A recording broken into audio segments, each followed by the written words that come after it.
हर कैसन पैनी लभर की तू करो ही घमंड गे शासन कर चलो गाँव टोला की प्रखंड गे आगे बोल गे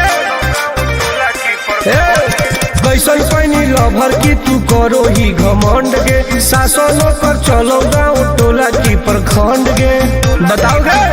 अरे खोखला है पोई में मजनुआ के आगे। अच्छा खोखला है पोई में मजनुआ के आगे देख ले में चेहरा तो लग में तू भागे। और देख ले में चेहरा तो लग में तू भागे।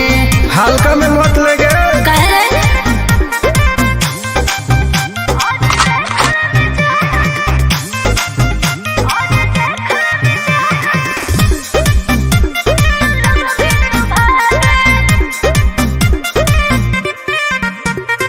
अपना के बनो ही ढेर बाहुबली ओकरा आतंक से मचो है खलबली। भौकाल मत बनाओ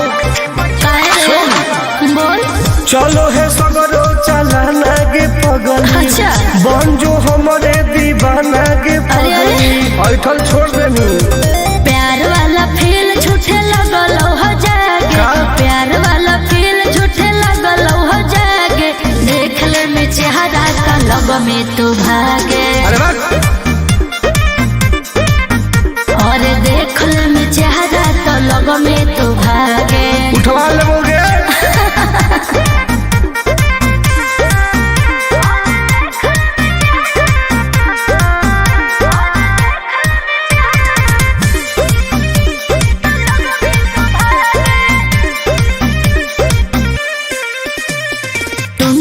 आनंद नहीं रहे तू जो समय नहीं तलई तो दिमाग तो होश में। हमरा बारे में पता लगा लगे के रे हमरा से जे तो करई तोगे।